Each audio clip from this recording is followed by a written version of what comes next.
ಯಾವತ್ತೂ ಕೂಡ ನಿಂತ ನೀರಲ್ಲ, ಅದು ಹರಿತಕ್ಕಂಥ ನೀರು. ಆ ನೀರು ಹರಿಯುವಂಥ ಕಾಲದಲ್ಲಿ ಯಾವಾಗಲೂ ಕೂಡ ಬಾರೆ ಅಂದರೆ ಜಿಬ್ಬು ಕತ್ತೋದಿಲ್ಲ. ಹಳ್ಳ ಹೇಗೆ ಹೋಗ್ತದೋ ಹಾಗೆ ನೀರು ಹರಿತಾ ಹೋಗ್ತದೆ. ಹಾಗೆ ರಾಜಕಾರಣನೂ ಅಷ್ಟೇ, ಏನೇನು ಘಟನಾವಳಿಗಳು ಯಾವ್ಯಾವ ಸಂದರ್ಭಕ್ಕೆ ಯಾವ ರೀತಿ ಆಗ್ತವೆ ಆ ಘಟನಾವಳಿಗಳನ್ನು ಆಧರಿಸಿ ಮುಂದಿನ ಕಾರ್ಯಚಟುವಟಿಕೆಗಳು ನಡೆಯುತ್ತೆ. ಸರ್, ಈಗ ಹೈಕಮಾಂಡ್ ಭೇಟಿ ಬಳಿಕ ಈ ಹೇಳಿಕೆ ಸಾಕಷ್ಟು ಆಗ್ತಿದೆ. ಸಿಎಂ ಮತ್ತೆ ಎಲ್ಲ ಡೆಲ್ಲಿಗೆ ಹೋಗಿದ್ರು, ಡೆವಲಪ್ಮೆಂಟ್. ಈಗ ಸಿಎಂ ಏನು ಮುಚ್ಚು ಮರೆ ಮಾಡಿ ಯಾರಿಗೂ ಹೇಳದೆ ಏನು ಹೋಗಿಲ್ಲ. ನೀವು ಎಲ್ಲ ಅದನ್ನು ವರದಿ ಮಾಡಿದ್ದೀರಿ. ಅವರು ರಾಷ್ಟ್ರಪತಿಗಳನ್ನು ಭೇಟಿ ಮಾಡಿದ್ದಾರೆ, ನಮ್ಮ ಪಕ್ಷದ ಮುಖಂಡ KC ವೇಣುಗೋಪಾಲ್ ಭೇಟಿ ಮಾಡಿದ್ದಾರೆ, ಸುರ್ಜೇವಾಲಾ ಭೇಟಿ ಮಾಡಿದ್ದಾರೆ.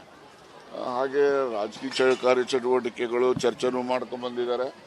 ಮತ್ತು ಸರ್ಕಾರದ ಏನು ನಮ್ಮ ವಿಧೇಯಕಗಳು ರಾಷ್ಟ್ರಪತಿಗಳ ಹತ್ರ ಏನೆಲ್ಲ ಬಾಕಿ ಇದೆ ಆ ವಿಧೇಯಕಗಳ ಬಗ್ಗೆನೂ ಕೂಡ ಮನವರಿಕೆ ಮಾಡ್ತಕ್ಕಂಥದ್ದು ರಾಷ್ಟ್ರಪತಿಗಳಿಗೆ ಮಾಡಲಿಕ್ಕೆ ಅವರು ದೆಹಲಿ ಪ್ರವಾಸ ಇತ್ತು, ನಿನ್ನೆ ರಾತ್ರಿ ಬಂದಿದ್ದಾರೆ.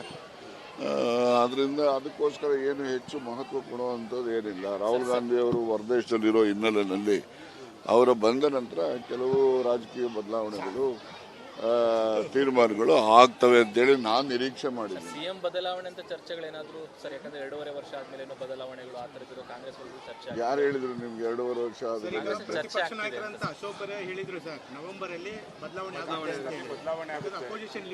ಅವ್ರ ಪಕ್ಷದಲ್ಲೇ ಇವಾಗ ವಿಜಯೇಂದ್ರ ಅಶೋಕ್ ಅವ್ರು ದೆಹಲಿಗೆ ಹೋಗಿದ್ದಲ್ಲ, ಯಾಕೆ ಹೋಗಿದ್ರು?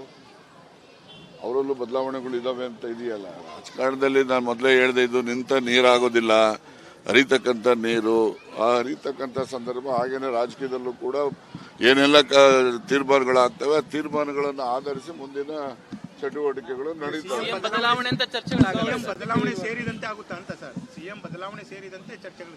ಬದಲಾವಣೆ ಪ್ರಶ್ನೆ ನೀವೆಲ್ಲ ಏನಂದ್ರೆ ಬದಲಾವಣೆ ಇಲ್ಲ ಅಂತ ಹೇಳಿ ಅಥವಾ ಐತೆ ಅಂತ ಹೇಳಿ ಅಂತ ನಿಮ್ ನಿರೀಕ್ಷೆ ಇರ್ಬೋದು.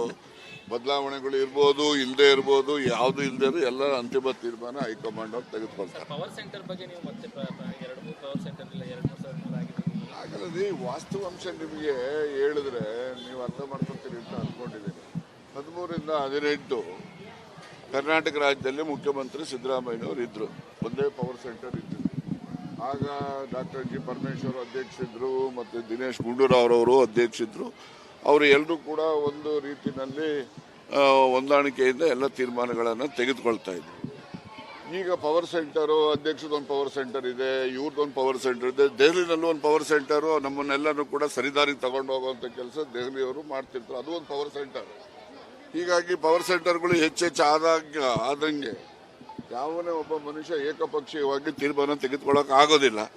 ಆ ರೀತಿ ಇರೋದ್ರಿಂದ ಎಂಥವ್ರಿಗೂ ಕೂಡ ಕೆಲವೊಮ್ಮೆ ನಿರ್ಧಾರಗಳನ್ನು ತತ್ಕ್ಷಣ ತೆಗೆದುಕೊಳ್ಳೋದಕ್ಕೆ ತೊಂದರೆ ಆಗ್ತದೆ.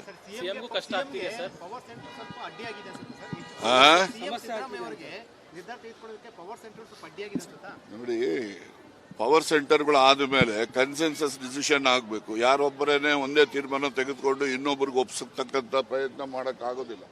ಆ ತೀರ್ಮಾನಗಳು ಸಾಧನೂ ಆಗೋದಿಲ್ಲ. ಆದ್ರಿಂದ ಎಷ್ಟೇ ಪವರ್ ಸೆಂಟರ್ಗಳು ಆದರೂ ಕೂಡ ಯಾರೊಬ್ರು ಕೂಡ ಏಕಪಕ್ಷೀಯವಾಗಿ ತೀರ್ಮಾನ ತೆಗೆದುಕೊಂಡು ನಾನು ಈ ತೀರ್ಮಾನ ತಗೊಂಡಿದ್ದೀನಿ ನೀವೆಲ್ಲ ಒಪ್ಪಬೇಕು ಅಂತಕ್ಕಂಥದ್ದನ್ನೇ ಹೇಳಲಿಕ್ಕೆ ಆಗೋದಿಲ್ಲ. ಹಾಗಾಗಿ ಕನ್ಸೆನ್ಸಸ್ ಮೇಲೆ ತೀರ್ಮಾನಗಳು ಆಗ್ತವೆ, ಅದಕ್ಕೆ ಸಮಯ ತಗೊಳ್ಳೋದು. ಇನ್ನೂ ಇರ್ಬೋದು, ಇಲ್ಲ ಅಂತ ಯಾರು ಹೇಳಲಿಕ್ಕೆ ಆಗ್ತದೆ? ಒಳ್ಳೇದು ಕೆಟ್ಟದು ಅನ್ನೋದನ್ನ ಆಮೇಲೆ ಚರ್ಚೆ ಮಾಡಿ ನಡೀರಿ. ಕೆಲವೊಮ್ಮೆ ಒಳ್ಳೇದು ಆಗ್ತದೆ, ಕೆಲವೊಮ್ಮೆ ಕೆಟ್ಟದು ಆಗ್ತದೆ.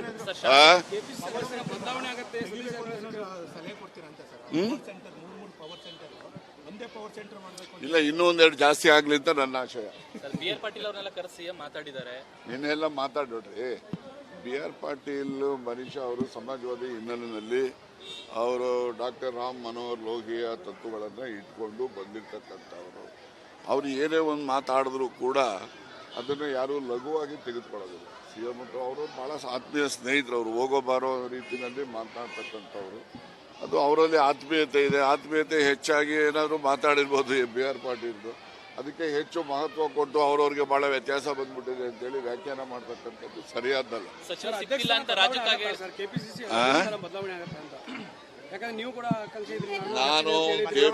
ನಾನು KPCC ಅಧ್ಯಕ್ಷದ ಆಕಾಂಕ್ಷಿ ಅಂತ ಹೇಳಿದ್ದು ಸತ್ಯ. ಇವತ್ತು ಕೊಟ್ರೆ ಕೆಲಸ ಮಾಡ್ತೀನಿ, ಮಂತ್ರಿಗಿರಿ ಬಿಡ್ತೇನೆ.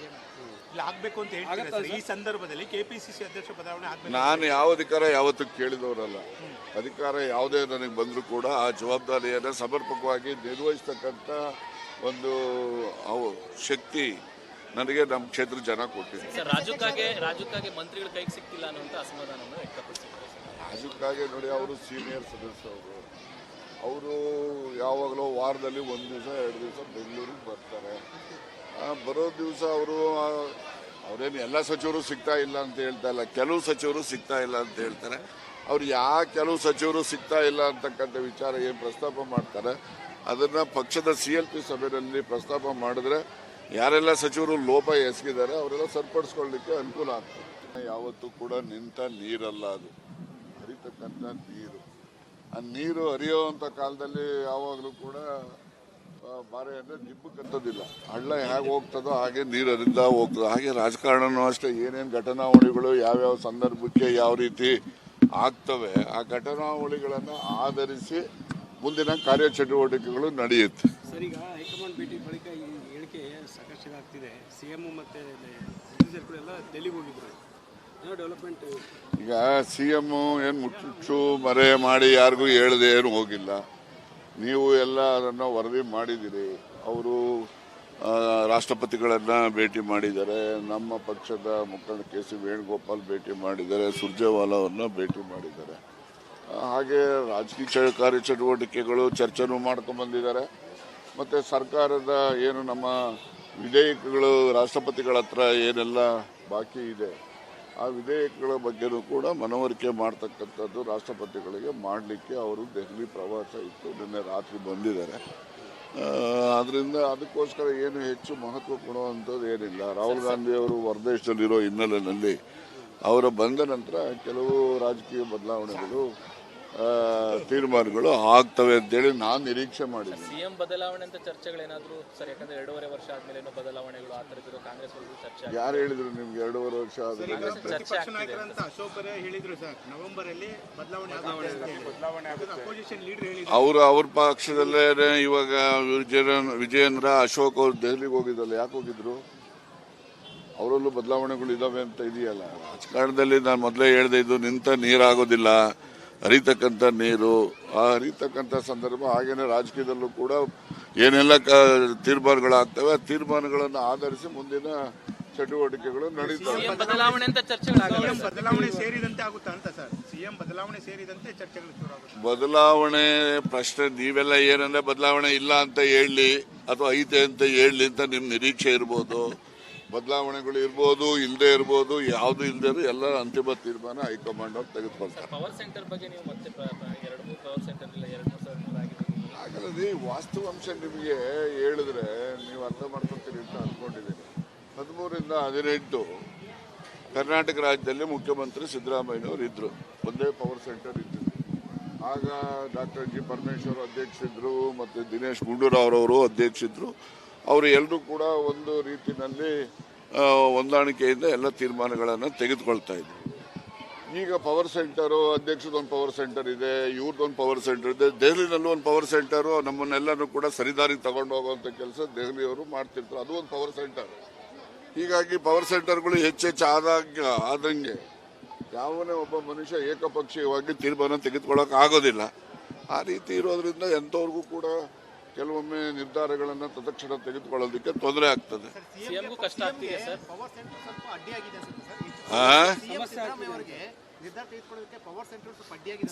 ನೋಡಿ, ಪವರ್ ಸೆಂಟರ್ಗಳು ಆದಮೇಲೆ ಕನ್ಸೆನ್ಸಸ್ ಡಿಸಿಷನ್ ಆಗಬೇಕು. ಯಾರೊಬ್ಬರೇನೆ ಒಂದೇ ತೀರ್ಮಾನ ತೆಗೆದುಕೊಂಡು ಇನ್ನೊಬ್ಬರಿಗೆ ಒಪ್ಪಿಸತಕ್ಕಂಥ ಪ್ರಯತ್ನ ಮಾಡೋಕ್ಕಾಗೋದಿಲ್ಲ. ಆ ತೀರ್ಮಾನಗಳು ಸಾಧನೂ ಆಗೋದಿಲ್ಲ. ಆದ್ರಿಂದ ಎಷ್ಟೇ ಪವರ್ ಸೆಂಟರ್ಗಳು ಆದರೂ ಕೂಡ ಯಾರೊಬ್ರು ಕೂಡ ಏಕಪಕ್ಷೀಯವಾಗಿ ತೀರ್ಮಾನ ತೆಗೆದುಕೊಂಡು ನಾನು ಈ ತೀರ್ಮಾನ ತಗೊಂಡಿದ್ದೀನಿ ನೀವೆಲ್ಲ ಒಪ್ಪಬೇಕು ಅಂತಕ್ಕಂಥದ್ದನ್ನೇ ಹೇಳಲಿಕ್ಕೆ ಆಗೋದಿಲ್ಲ. ಹಾಗಾಗಿ ಕನ್ಸೆನ್ಸಸ್ ಮೇಲೆ ತೀರ್ಮಾನಗಳು ಆಗ್ತವೆ, ಅದಕ್ಕೆ ಸಮಯ ತಗೊಳ್ಳೋದು. ಇನ್ನೂ ಇರ್ಬೋದು, ಇಲ್ಲ ಅಂತ ಯಾರು ಹೇಳಲಿಕ್ಕೆ ಆಗ್ತದೆ. ಒಳ್ಳೇದು ಕೆಟ್ಟದು ಅನ್ನೋದನ್ನ ಆಮೇಲೆ ಚರ್ಚೆ ಮಾಡಿ ನಡೀರಿ. ಕೆಲವೊಮ್ಮೆ ಒಳ್ಳೇದು ಆಗ್ತದೆ, ಕೆಲವೊಮ್ಮೆ ಕೆಟ್ಟದು ಆಗ್ತದೆ.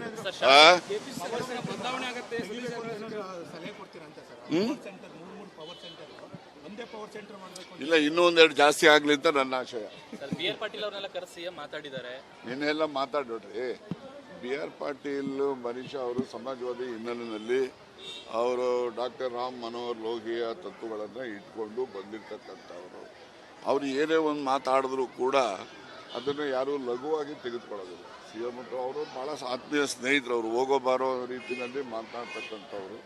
ಅದು ಅವರಲ್ಲಿ ಆತ್ಮೀಯತೆ ಇದೆ. ಆತ್ಮೀಯತೆ ಹೆಚ್ಚಾಗಿ ಏನಾದರೂ ಮಾತಾಡಿರ್ಬೋದು ಬಿ ಆರ್ ಪಾಟೀಲ್ದು. ಅದಕ್ಕೆ ಹೆಚ್ಚು ಮಹತ್ವ ಕೊಟ್ಟು ಅವ್ರವ್ರಿಗೆ ಬಹಳ ವ್ಯತ್ಯಾಸ ಬಂದ್ಬಿಟ್ಟಿದೆ ಅಂತೇಳಿ ವ್ಯಾಖ್ಯಾನ ಮಾಡ್ತಕ್ಕಂಥದ್ದು ಸರಿಯಾದಲ್ಲ. ಸಚಿವ ಸಿಕ್ಕಿಲ್ಲ ಅಂತ ರಾಜ್ಯಕ್ಕಾಗಿ ಸರ್ ಕೆಪಿಸಿಸಿ ಬದಲಾವಣೆ ಆಗುತ್ತೆ ಅಂತ, ಯಾಕಂದ್ರೆ ನೀವು ಕೂಡ ಆಕಾಂಕ್ಷಿ ಇದ್ರಿ. ನಾನು ಕೆಪಿಸಿಸಿ ಅಧ್ಯಕ್ಷದ ಆಕಾಂಕ್ಷಿ ಅಂತ ಹೇಳಿದ್ದು ಸತ್ಯ. ಇವತ್ತು ಕೊಟ್ರೆ ಕೆಲಸ ಮಾಡ್ತೀನಿ, ಮಂತ್ರಿಗಿರಿ ಬಿಡ್ತೇನೆ. ಆಗ್ಬೇಕು ಅಂತ ಹೇಳ್ತಾರೆ. ಈ ಸಂದರ್ಭದಲ್ಲಿ ಕೆಪಿಸಿಸಿ ಅಧ್ಯಕ್ಷ ಬದಲಾವಣೆ ಆಗ್ಬೇಕು. ನಾನು ಯಾವ ಅಧಿಕಾರ ಯಾವತ್ತೂ ಕೇಳಿದವರಲ್ಲ. ಅಧಿಕಾರ ಯಾವುದೇ ನನಗೆ ಬಂದರೂ ಕೂಡ ಆ ಜವಾಬ್ದಾರಿಯನ್ನು ಸಮರ್ಪಕವಾಗಿ ನಿರ್ವಹಿಸ್ತಕ್ಕಂಥ ಒಂದು ಶಕ್ತಿ ನನಗೆ ನಮ್ಮ ಕ್ಷೇತ್ರ ಜನ ಕೊಟ್ಟಿದೆ. ಸರ್ ರಾಜಕ್ಕಾಗಿ ಮಂತ್ರಿಗಳ ಕೈಗೆ ಸಿಕ್ತಿಲ್ಲ ಅನ್ನುವಂಥ ಅಸಮಾಧಾನವನ್ನು ವ್ಯಕ್ತಪಡಿಸಿದ್ದಾರೆ. ರಾಜಕ್ಕಾಗಿ ನೋಡಿ, ಅವರು ಸೀನಿಯರ್ ಸದಸ್ಯರು. ಅವರು ಯಾವಾಗಲೂ ವಾರದಲ್ಲಿ 1 ದಿವಸ 2 ದಿವಸ ಬೆಂಗಳೂರಿಗೆ ಬರ್ತಾರೆ. ಬರೋ ದಿವಸ ಅವರೇನು ಎಲ್ಲ ಸಚಿವರು ಸಿಗ್ತಾ ಇಲ್ಲ ಅಂತ ಹೇಳ್ತಾ ಇಲ್ಲ, ಕೆಲವು ಸಚಿವರು ಸಿಗ್ತಾ ಇಲ್ಲ ಅಂತ ಹೇಳ್ತಾರೆ. ಅವ್ರು ಕೆಲವು ಸಚಿವರು ಸಿಗ್ತಾ ಇಲ್ಲ ಅಂತಕ್ಕಂಥ ವಿಚಾರ ಏನು ಪ್ರಸ್ತಾಪ ಮಾಡ್ತಾರೆ ಅದನ್ನು ಪಕ್ಷದ CLP ಸಭೆಯಲ್ಲಿ ಪ್ರಸ್ತಾಪ ಮಾಡಿದ್ರೆ ಯಾರೆಲ್ಲ ಸಚಿವರು ಲೋಪ ಎಸಗಿದ್ದಾರೆ ಅವರೆಲ್ಲ ಸರಿಪಡಿಸ್ಕೊಳ್ಳಿಕ್ಕೆ ಅನುಕೂಲ ಆಗ್ತದೆ.